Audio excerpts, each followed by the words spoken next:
Miriam Scott nasceu em Manaus, formou-se em Direito na Universidade Federal do Amazonas, exerceu a advocacia até o nascimento do seu primogênito.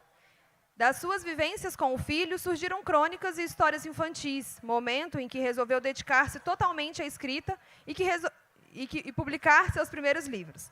Desde 2014, publica diversos gêneros, contos, crônicas, poesia e romance. Em 2020, venceu o Prêmio Literário de Manaus com o original Terra Úmida. Em 2021, seu romance juvenil, Quem Chamarei de Lar, foi aprovado no PNLD Literário, escolhido pelo edital Biblioteca de São Paulo. Em 2022, concluiu o mestrado em Literatura e Crítica Literária pela PUC São Paulo. Em 2023, teve seu original de poesia Receita para Explodir Bolos, selecionado para publicação e lançamento durante a Flip, festa literária que acontecerá em novembro, na cidade de Paraty, Rio de Janeiro. Uma salva de palmas, por favor. Estevão Ribeiro é escritor, roteirista de histórias em quadrinhos há 22 anos e audiovisual há 10, além de jornalista gráfico. No campo da literatura, escreveu mais de 2 dezenas de livros, entre histórias em quadrinhos, livros infantis e romances. Nas publicações são Retinta e o Pé de Jamelão, Retinta e a Revolução Escolar, Futuros Heróis e Da Terra à Lua. Uma salva de palmas, por favor. Matheus Leitão, escritor e jornalista com mestrado em jornalismo investigativo pela Universidade de Berkeley, nos Estados Unidos, é autor do best-seller Em Nome dos Pais, trabalhou em veículos de imprensa como Revista Época, Portal IG, Correio Brasiliense, Folha de São Paulo, Rádio Globo e Portal G1. Atualmente, é colunista de Veja. No ano eleitoral de 2022, sua coluna teve 220 milhões de visualizações. Uma salva de palmas, por favor.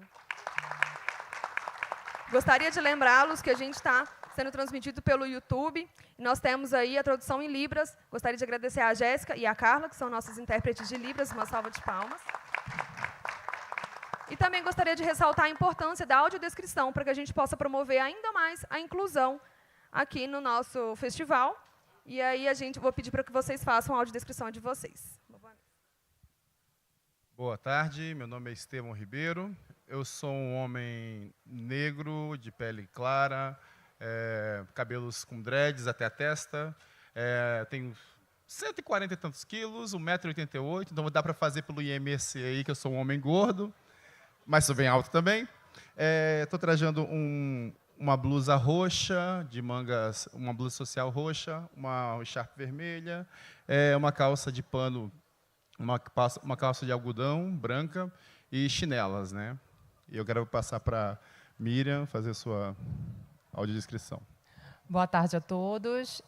Sou Miriam Scott, sou uma mulher branca. Estou vestida aqui com uma blusa branca e uma calça, e vou ressaltar que o estilista é um estilista indígena amazonense maravilhoso chamado Cildo Ri, e que vem lá de São Gabriel da Cachoeira, na Boca do Cachorro, entre Colômbia e Venezuela, e agora está em Manaus, instalado com seu ateliê. Essa calça é feita com tinta de crajiru, então, assim, ressaltando aqui um pouquinho dessa capacidade incrível que tem de criação. E de tênis, porque não gosto de saltos. Matheus? Boa tarde, eu sou o Matheus Leitão, eu sou um homem branco, eu uso barba, tenho cabelo grande, mas estou usando coque. Tenho 1,85 m, minha roupa eu estou um tom sobre tom aqui, que é um amarelo com caque, e eu perdi meu crachá, então sou o único que está sem crachá e peço desculpa, sou o Afonso, que está ali. Nós somos 3 autores aqui de... primeiro, Matheus, de onde você é? Do Rio, né? Do Rio mesmo? Brasília. Brasília, então. Nós somos 3 autores de fora do eixo Rio-São Paulo, que é uma grande vitória. E já agradeço desde já aos nossos curadores, o Afonso, Sérgio e o Tom, por fazer uma mesa tão diversa, uma mesa geograficamente diversa, né? E é uma honra compor essa mesa com os meus colegas, que também falam que os seus trabalhos falam sobre família, né? Todos nós aqui temos trabalhos em que a nossa vivência e o nosso trabalho ele converte muito com as nossas vivências em família. Então, eu queria saber de vocês, primeiro do Matheus, que o livro e o documentário que fez se chama Em Nome dos Pais, né? Eu queria que você começasse, então, essa fala, falando um pouco sobre a relação da família com a sua obra. Então, eu escrevi um livro que se chama Em Nome dos Pais, e ele foi lançado em 2017, mas as pessoas, muitas vezes, como ele teve uma repercussão grande desde então, as pessoas às vezes pensam que eu escrevi sobre meus pais, e não é sobre meus pais. É porque eu tive que escolher um caminho para contar a história de um período muito difícil do Brasil, que foi a ditadura militar. Eu eu escolhi escrever através da história dos meus pais, mas, na verdade, é uma história sobre o nosso país. E eu queria saber se o vídeo está pronto, se a gente puder botar o vídeo número 1, não sei se está disponível aí já, para que a gente possa... A gente, às vezes, quando é muito jovem, a gente não tem noção que é muito jovem. A gente acha que é adulto. Mas no dia que eles me levaram e disseram que iam me matar, que eu via a minha imagem refletida no muro do quartel, eu tive noção que eu era muito jovem.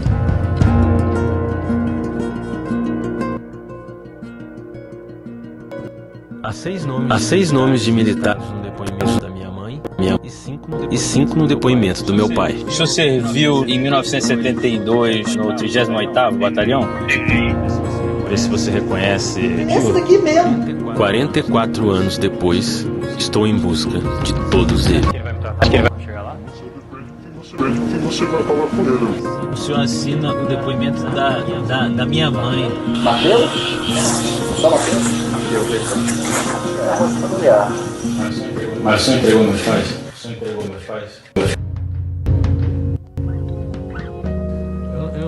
Eu realmente não gosto de falar da tortura. Não gosto. Eu nunca vou parar de ver aquele corredor, aqueles homens, aquela cobra. Eu nunca vou parar de ver. Vai te destruindo, entendeu? Mês após mês, sem ter nenhuma perspectiva, levando porrada. Errava aqui, tirava, levava para outro lugar. Não sabia nem o que era essa palavra que ele chamava de terrorista. Nós não tínhamos a menor ideia do que era isso. O senhor não acha que teve nenhum exagero por parte dos militares? Esteve de um lado e do outro. Você só combate com exagero quando há necessidade, houve necessidade. Você fez uma coisa que eu nunca ia fazer. E até eu tenho que te agradecer por isso, porque toda essa história eu nunca ia enfrentar. O que tinha entre nós? A reação, a gente não queria aquele regime. Conscientemente com medo, né? Sabendo que a qualquer momento você poderia ser preso, torturado, morto. A gente não está falando de crimes do passado, a gente está falando de crimes do presente. A sociedade brasileira tem que saber o que se passou. E pensar um Brasil diferente do Brasil que nós temos hoje. A minha família tem um medalhão. Eu estava querendo visitar o local que eles ficaram presos. Essa fotografia aqui é da pessoa que eu lembro. Quanto são apenas um registro no jornal. Nunca mais foram encontrados. Nunca mais ninguém conta-se. Um pedido ainda valeria. Claro, precisa fazer uma revisão histórica disso, né? E o país não exigiu. Como assim? Baixei. Para não esquecer. Para que essa história nunca mais se repita. É por isso que quero contá-la.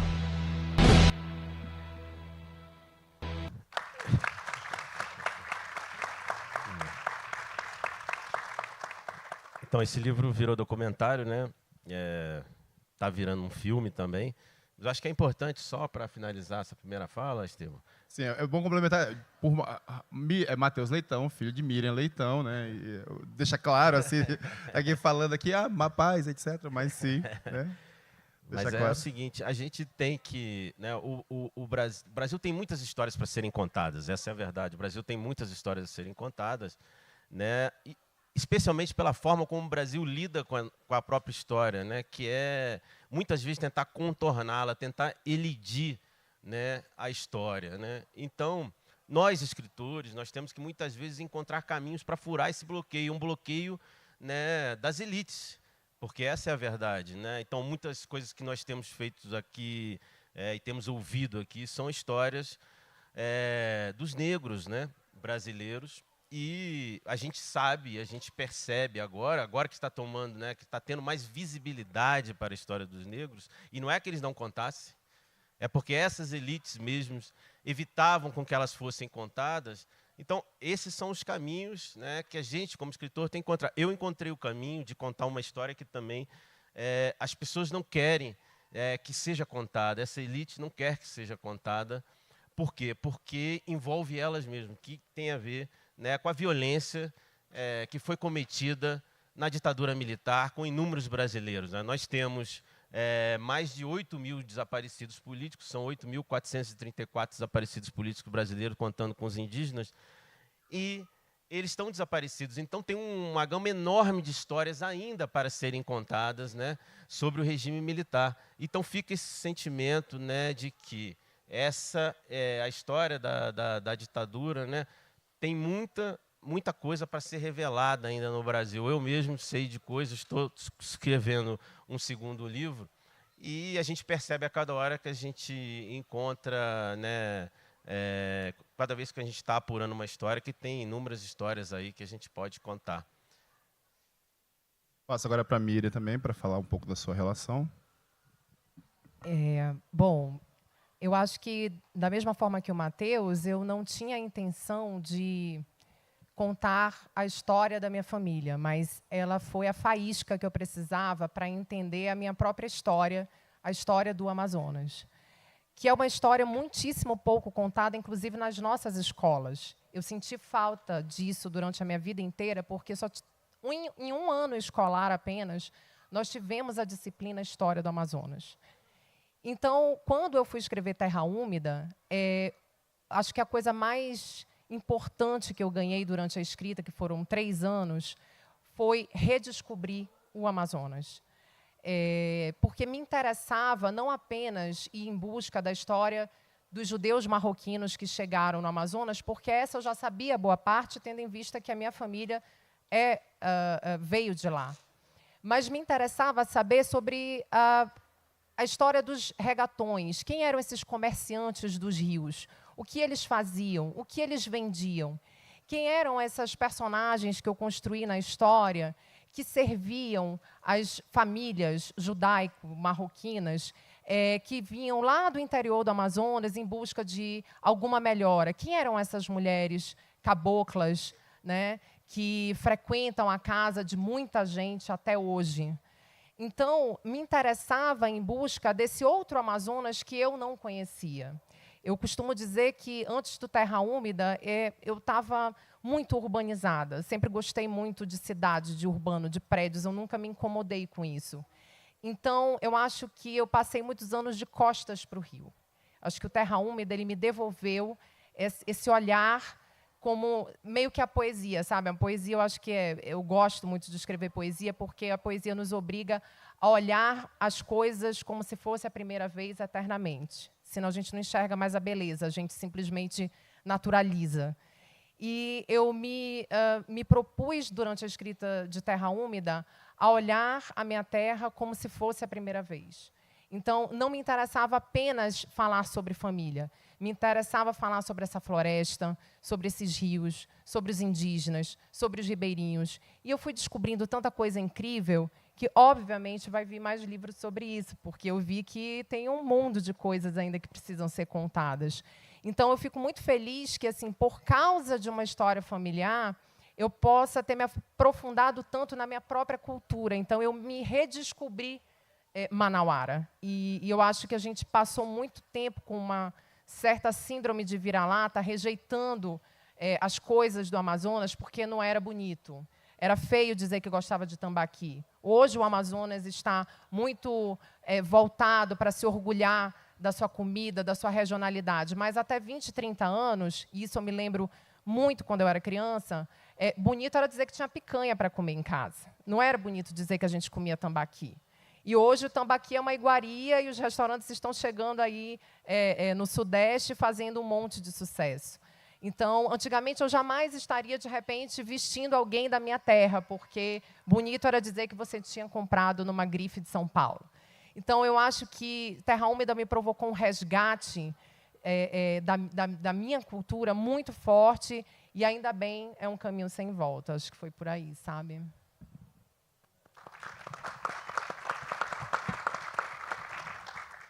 Bem, eu sou um cara que escrevo desde os 14 anos de idade. E, no meu caso, assim, a escrita, eu saí da escola para poder achar que eu ia ser um artista e não precisava mais estudar. Porque, como eu ia ser artista, não precisava estudar, então saí da escola aos 14 anos de idade. E depois descobri que para você acessar alguns lugares, como jornais, com os meus trabalhos de quadrinhos, eu teria que voltar para a escola para tirar registro, tirar essa coisa de certificado de jornalista, né, documento.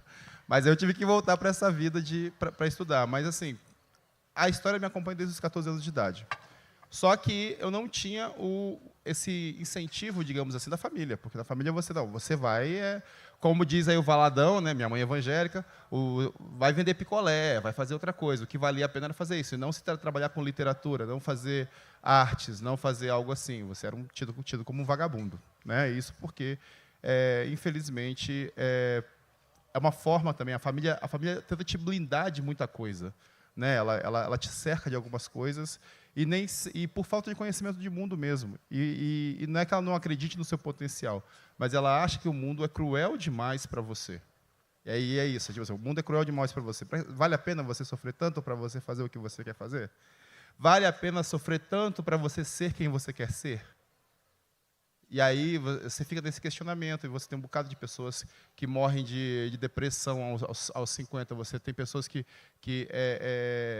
desistem de viver. A minha mãe é uma pessoa que, aos 63 anos, era resignada da vida. Ela já falava, estou louco para Deus me levar, estou louco para Deus me levar. Minha mãe foi levada aos 67. Né? Então, assim, é isso. Né? Então, a gente tem essa... Então, a minha ideia de escrever é mostrar que a gente pode mais.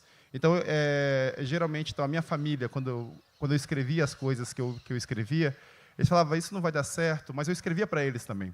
Eu tinha uma ideia de que eu queria ser roteirista na Globo.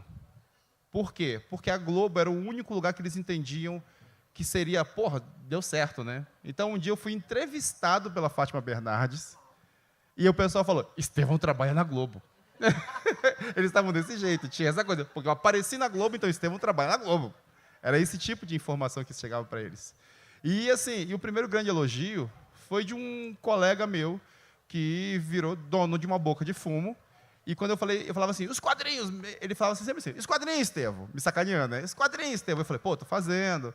Aí um dia eu consegui lançar um primeiro álbum em quadrinhos. Ele olhou assim para mim e falou, viu? Jardim Tropical não faz só vagabundo, não. Aqui, ó. E ele mostrando orgulhoso. Então, assim, o primeiro cara que se orgulhou de um trabalho que eu fiz foi meu colega, dono da boca de fumo. Né? E que depois eu homenageei chamando ele num dos livros.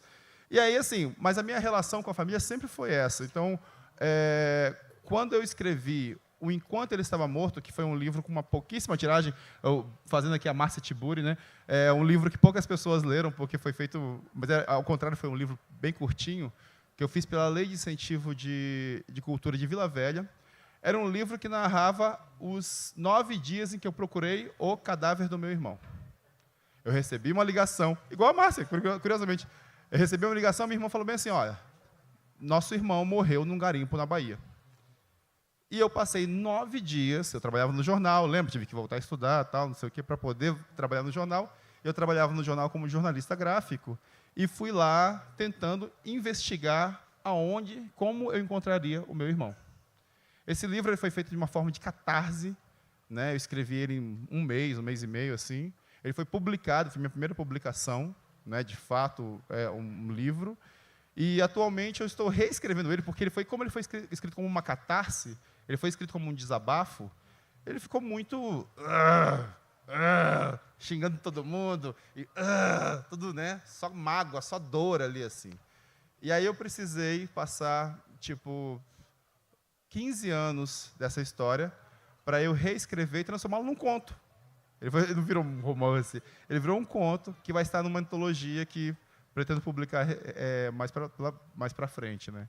Mas Enquanto Ele Estava Morto foi um desabafo e foi a minha primeira grande relação com as obras que eu escrevo, né? E a partir daí eu comecei minha carreira como escritor, ilustrador e tudo mais. Agora, vai fazer uma... Não, é só porque eu comecei a ler recentemente esse texto, esse livro do Estevão, e é um livro que marca muito, né? É um livro que mexe muito com você. Eu comecei e parei, porque em determinados momentos, até por essa catarse que você coloca ali, e eu entendo um pouco disso, de catarse, por conta do livro Em Nome dos Pais, que eu vou atrás dos torturadores, descubro quem foram os torturadores dos meus pais, algo que o Estado brasileiro não me respondeu, né? Mas eu tenho uma ligação, eu gosto desse tipo de textos que mostra esse sentimento, né? Esse sentimento profundo ali do ser humano, como ele se sente, né?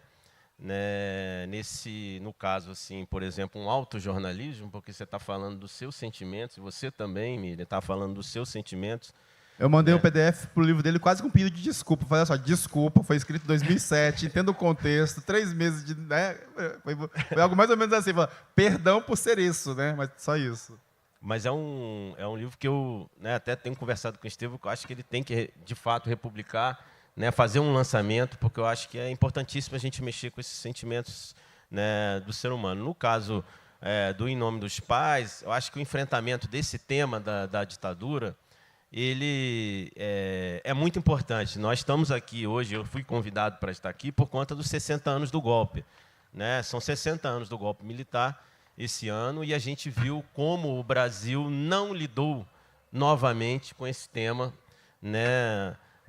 Um terceiro governo Lula não fez nenhum ato, né, sobre aquele período, mas e o que é mais grave para mim é ver a extrema-direita hoje, né, tão ligada àquele período, nascendo naquele período, e chegou ao poder da forma como nós vimos, né, defendendo coisas indefensáveis, né, rasgando valores universais, né, pactos humanitários que nós todos tínhamos feito desde a Segunda Guerra Mundial. Porque, por exemplo, a questão de não torturar, e meus pais estavam falando ali da dificuldade que é lidar com a tortura, né, até hoje, para eles, né, o não torturar é um pacto que foi feito na pós-Segunda Guerra Mundial, ali nas convenções de Viena, que ficaram acertados que o seu inimigo, por mais que você, né, se distancie do pensamento dele, você não pode, né, levá-lo a uma situação como essa, extrema, né, da tortura, né? E a ditadura,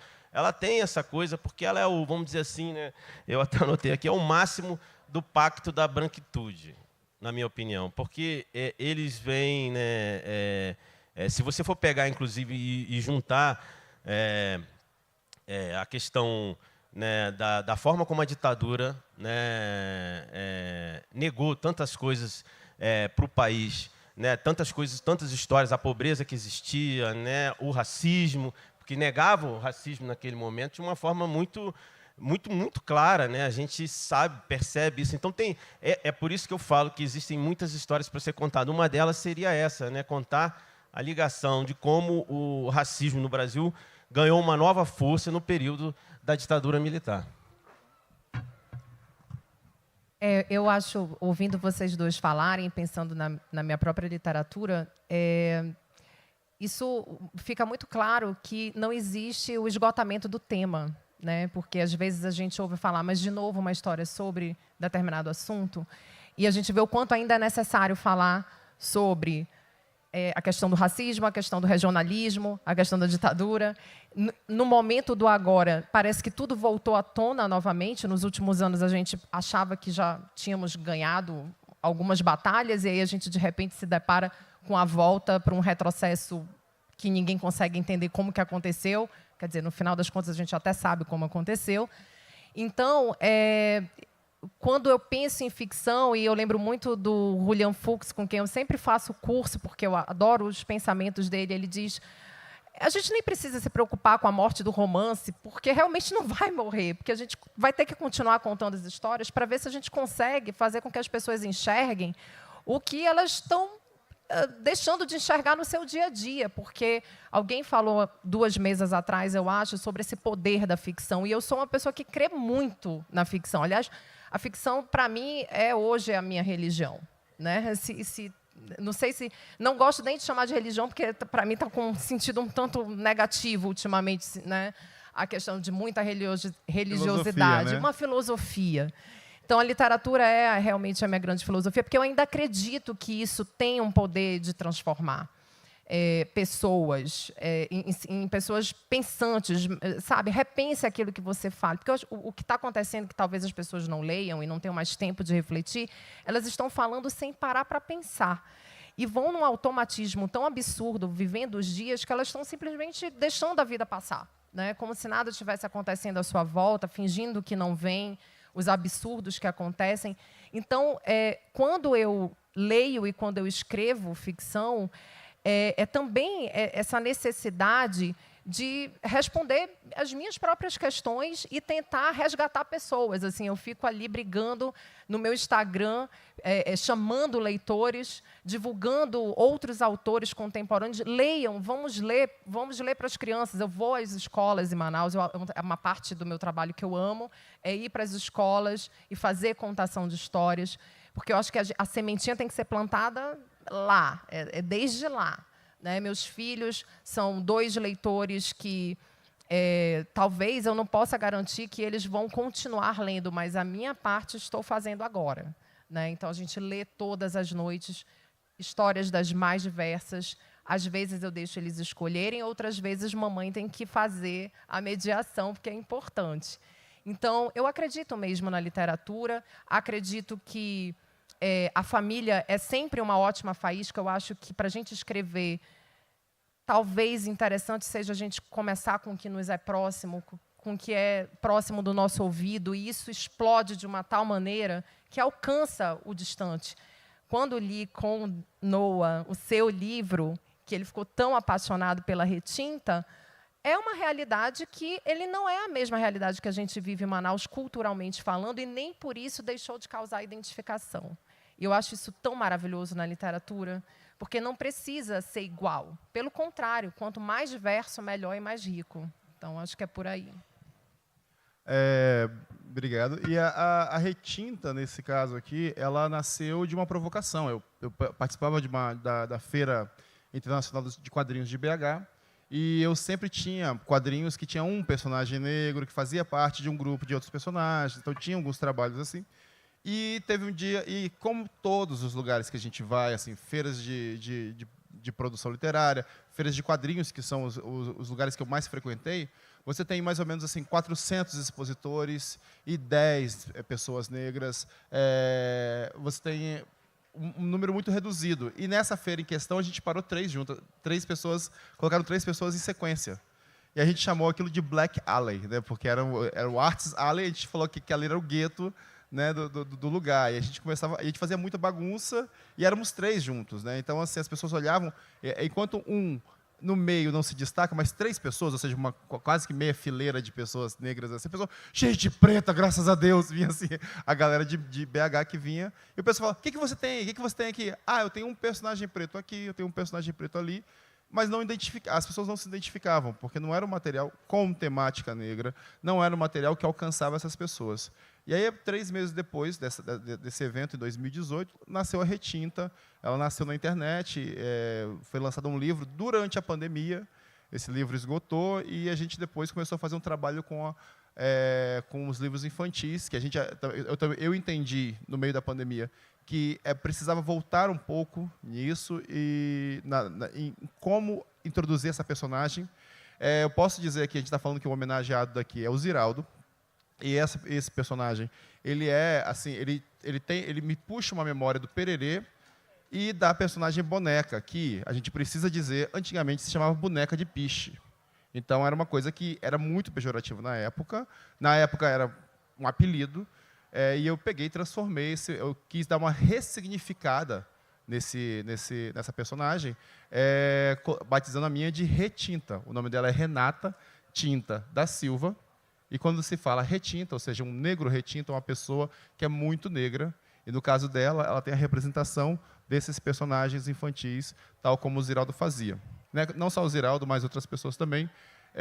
Mas talvez o Ziraldo tenha sido a pessoa que não tenha trazido uma outra característica que era muito pejorativa, que eram os lábios salientados em forma de uma grande boca. E isso foi um grande ponto na arte de Ziraldo, de fazer um lábio igualitário, digamos assim. E aí, então, eu aproveitei dessas informações, trouxe para esse personagem, que hoje está na mão de muitas escolas do Rio de Janeiro. Foram adotadas por 20 mil crianças. Por lá, o primeiro livro, que é o Retinta e o Pé de Jamelão. E Retinta e Revolução Escolar, eu convidei a Elisa Lucinda para escrever o texto. Elisa Lucinda, que é capixaba, eu sou capixaba, então a gente quis fazer uma dobradinha. Né? E esse foi o primeiro trabalho em que eu permito alguém a escrever uma história da Retinta, e estamos muito felizes com os resultados, exatamente por causa dessa capilaridade. Né? Quer complementar, Matheus, falar alguma coisa sobre o seu Quero trampo? falar que eu amo o Estevão. Eu ganhei esse irmão no evento passado, assim, agora viramos irmãos de Petrópolis, né? E para mim foi uma grande surpresa, assim, sabe? Ver esse cara com a cara da Miriam. Eu falei, você é a cara da Miriam? Não, mas eu sou filho dela. Tipo assim, com barba, né? Miriam com barba, entendeu? Mas é lindo. É meio isso, né? E aí, assim, a gente fala sobre família, é sempre uma coisa muito pesada. E aí eu lhe pergunto, Matheus, como é que você consegue... Você teve uma infância bem ferrada, né? Porque esses assuntos sempre voltavam para você. Você conseguiu... Você, assim, perdeu a fé na humanidade? Você... Sei lá, isso de alguma forma te deixou descrente de alguma coisa? Você hoje, entendeu? Você trocou de mal com Deus, como diz a música do Espelho? Você fez... Como é que foi para você essa infância, essa adolescência, com essa carga toda de peso que tem, de fazer parte de uma forma horrível da história do Brasil, né? Nós, assim, pessoas pretas, fazemos parte de uma história horrorosa e que está em construção e que a gente meio que tenta todo dia tá brigando. Mas você fala de algo tão recente que as pessoas estão começando a querer se acostumar com isso, né? Tipo, de achar que não foi tão ruim assim, entendeu? E como é que você lida com isso sem perder esse brilho, esse brilho que você tem, que é uma pessoa iluminada e maravilhosa? Está parecendo um programa de entrevista, né? Tipo Fátima, né? Assim, você é uma pessoa maravilhosa. Eu te amo. Olha, o Estevão, na verdade, ele leu minha alma ali, porque muitas das coisas que aconteceram foi que, de fato, eu perdi a crença, assim, na humanidade, assim,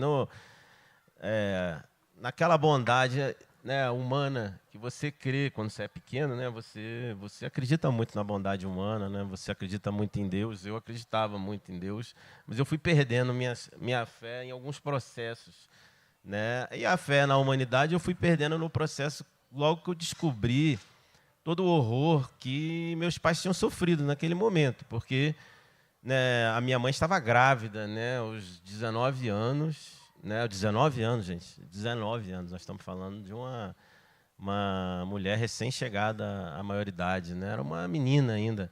E ela foi presa, grávida do meu irmão mais velho, Vladimir, né, e barbaramente torturada. Né? Foi barbaramente torturada. Ela foi torturada durante vários dias. Ela foi colocada nua numa cela e foi... né,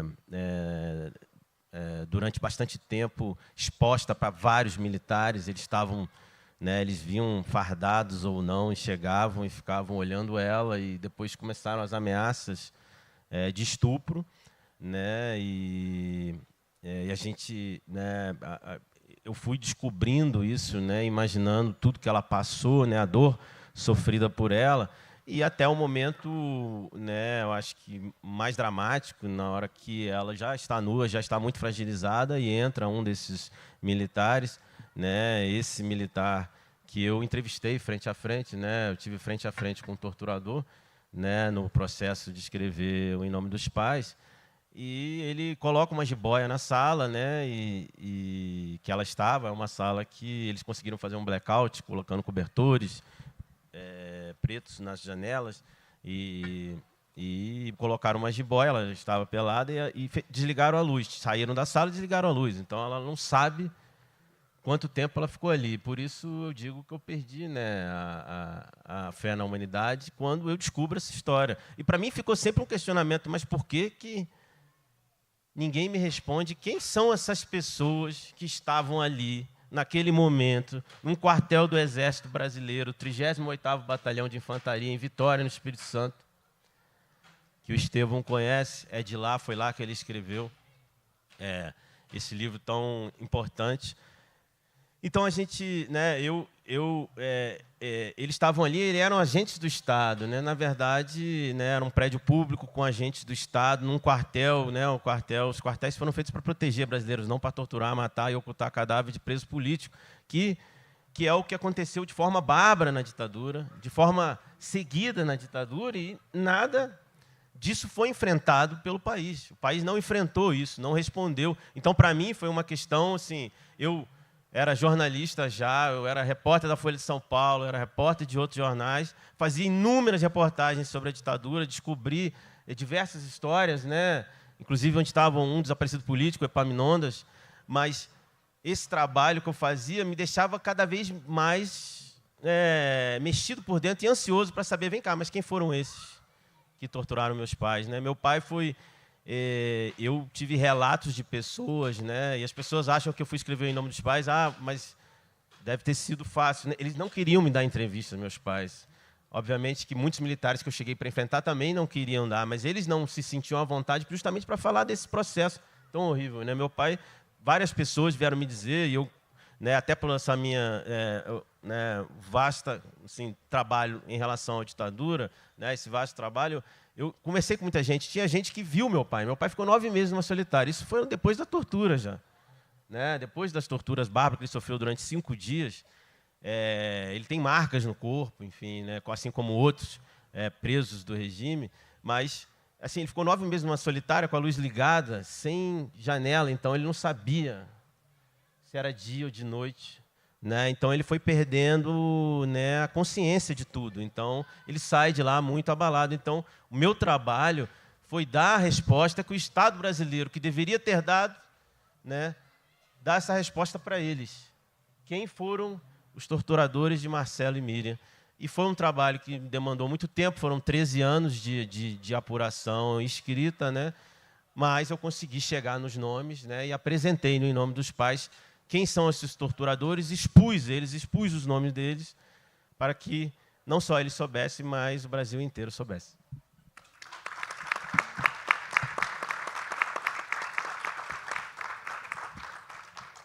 Vi que você publicou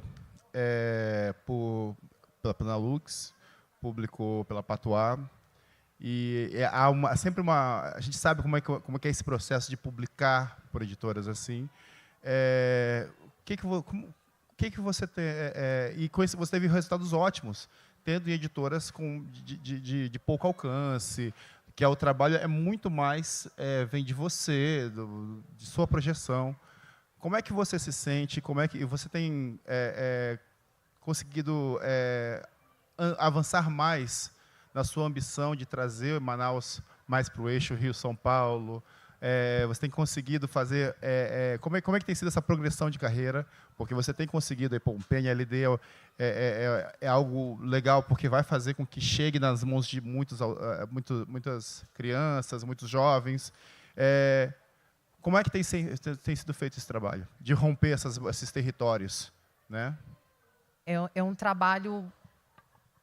digamos, bem sem vergonha, eu diria, né? Porque eu tive que aprender a perder a vergonha, porque a gente sabe que editoras menores, independentes, não têm condições de distribuir a nossa literatura. Então, meus livros não conseguem estar nas livrarias do país. Então, quem me ensinou que eu deveria carregar meu livro debaixo do braço, foi Marcelino, que fala sempre isso. A gente está com uma ilustre sovaco. presença de Marcelino aqui como espectador aqui. É uma honra, né? Pelo amor de Deus, né? Por favor. Trudru, a gente tem toda uma primeira fila. Eliana Alves Cruz, Socorro Acioli. Quando é que a gente pensou nisso, né? Marcelino Bianca. não sabe porque eu não consegui fazer oficina. Giovanni. Exatamente, tá ali. Eu não consegui fazer oficina presencial com o Marcelino, mas eu fiz a online. Então, anotei tudo.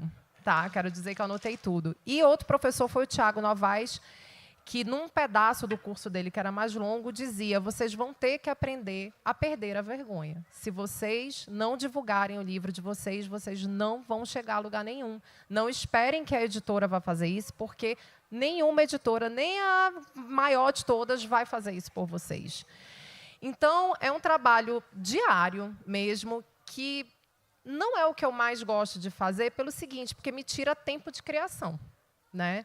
Então, muitas vezes eu tenho que não escrever para fazer o tal do conteúdo. Mas é o único jeito que eu encontrei de mostrar minha literatura para outras pessoas. A Pantograph, que foi a editora do PNLD, foi uma grata surpresa. Eu tinha escrito um livro somente em formato digital, coloquei na Amazon, chamado Quem Chamarei de Lar. E aí, a editora chegou comigo e disse, isso foi meses antes da pandemia, final de 2019, olha, a gente leu o seu livro e a gente acha que ele dá um livro juvenil para o pessoal do ensino médio, para o PNLD 2021. Você topa? Eu falei, mas é ontem, né? Porque eu sabia que o alcance de um livro no PNLD é muito maior do que qualquer coisa que eu fizesse sozinha. E foi uma experiência maravilhosa, 2 anos de muito trabalho, de idas e vindas de texto. É uma equipe gigantesca que trabalha para o PNLD. Eu não fazia ideia de como era o trabalho, porque ainda tem o livro do professor, então são muitas etapas. E depois do PNLD, eles conseguiram colocar esse livro na Biblioteca de São Paulo, participaram do edital e o livro foi um dos adquiridos. E hoje, quando eu recebo pelo Instagram, pelo direct, esses jovens que estão lendo Quem Chamarei de Lar, é uma felicidade que não existe. Nada é melhor do que essa devolutiva dos leitores. Então, assim, eu ainda sonho em estar com uma grande editora, é óbvio, porque você estar nas livrarias é muito gostoso. Além de ser bacana financeiramente, no sentido dos seus livros serem vendidos, é gostoso você se deparar com o seu livro na livraria. Mas o PNLD já me deu um calor no coração que eu sou muito grata à Pantograph. Então, eu continuo trabalhando, estou escrevendo, vem aí livro de contos, tem um romance que talvez saia ano que vem. E aí, quem sabe, né, o que vem por aí. Eu sou uma pessoa que eu batalho. Assim, eu quero que a oportunidade me encontre. Estou escrevendo e trabalhando, é isso. Que bom. Temos 5 minutos aqui, então a gente vai dedicar para o vídeo que o Bateus trouxe, né? E se der, a gente faz as considerações finais depois, tá bom? Por favor. Um pouquinho.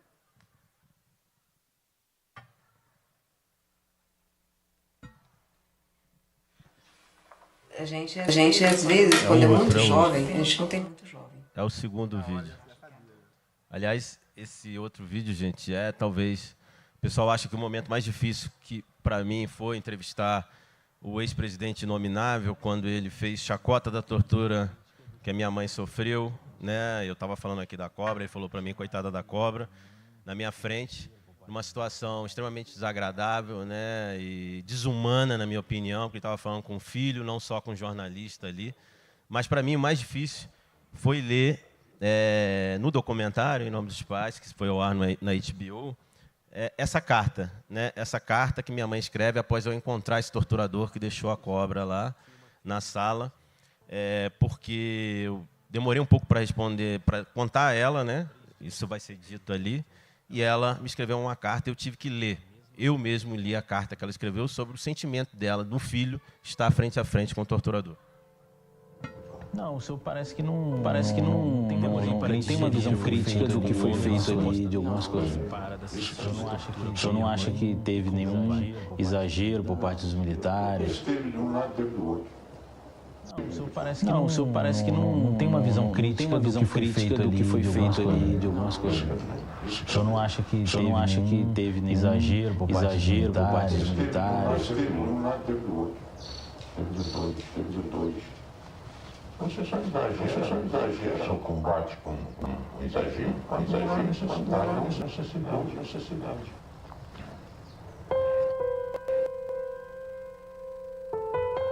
Havia muitos anos que eu não tinha uma crise de asma.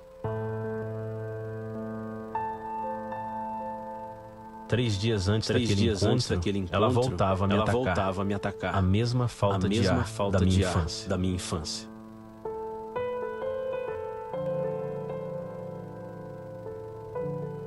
Demorei para digerir o encontro com o homem que supostamente participara das sessões de tortura com minha mãe e com meu pai. Foi só depois de 4 dias que eu contei aos meus pais o que tinha acontecido. A resposta da minha mãe veio na forma de uma longa carta. Querido Mateus, você foi forte, fez mais que o possível, e ele nada confirmou.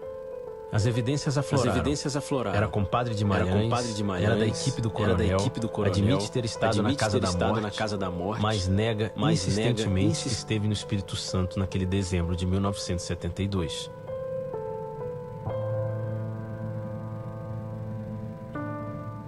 Houve uma noite que foi pior que as outras. Várias vezes fui levada para interrogatórios, mas aquela noite eu jamais esqueci, em seus detalhes.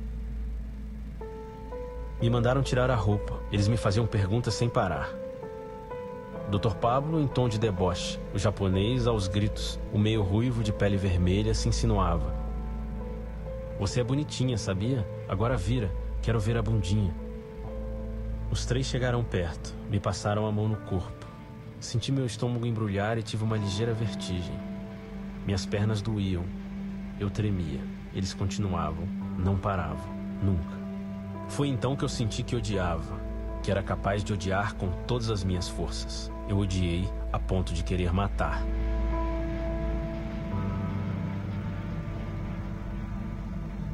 Não houve o estupro que ameaçavam. Não me mataram como encenaram. Mas foi uma noite em que fui levado ao limite de querer matar. Felizmente, esse sentimento ficou no passado. Você lembra algo específico desse personagem, esse homem um pouco ruivo ali, enfim, pele vermelha? Como é que foi a participação dele nesses momentos de tortura? É ele o que mais ameaçava o estupro. Ele ameaçava de uma forma mais concreta. Era mais concreto, assim, a sensação que tinha é que a qualquer momento ele ia pular em cima de você e realmente estuprar. Um comentário só final em relação a isso, que os misóginos daquele tempo, da ditadura, estão, né, intrinsecamente ligados aos misóginos bolsonaristas evangélicos de hoje, que tentaram passar um projeto na semana passada no Congresso Nacional, no qual seria mais uma violência contra a mulher, num histórico enorme de violência contra as mulheres, que era esse, que todos nós acompanhamos, né? Que a mulher, né, estuprada, que fizesse um aborto, ficaria mais tempo na prisão do que o seu algoz, do que o seu estuprador. Isso é mais um absurdo que o Brasil vê nos dias de hoje, que estão ligados com aquele período da ditadura.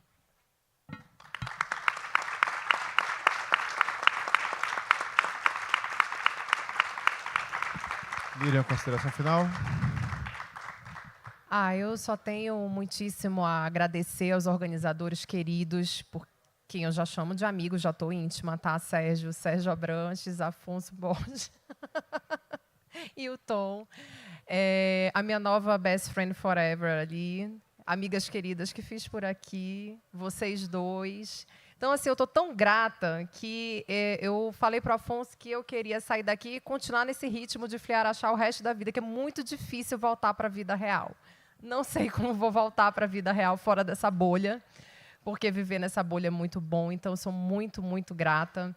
As festas na Casa dos Autores estão aprovadíssimas. Por favor, podem continuar a me chamar. Estarei em todos os flies, tá bom?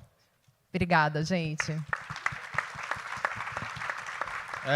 Eu quero agradecer, eu estou muito emocionado, desculpa, gente. Eu quero agradecer muito por Matheus, assim, dividir, abrir as portas de sua família para o mundo. Eu acho que também é preciso ter coragem para isso. É preciso, a Miriam também, eu acho que ela é uma pessoa que nunca deixou de combater, nunca escondeu isso, mas é uma família muito corajosa. E muito obrigado pela oportunidade de poder trazer isso para esse público, né? Esse público também resistente aqui. Temos mais programações mais para tarde, mas quero dizer que terminamos aqui com um sentimento de que, assim, por mais que a gente não tenha, eu sou uma pessoa negra que, assim, se eu não tiver fé, eu não tenho o que conquistar, o que alcançar, porque a gente nasce sem nada, a gente nasce só com a esperança de que as coisas vão melhorar e que a gente vai trazer essas coisas.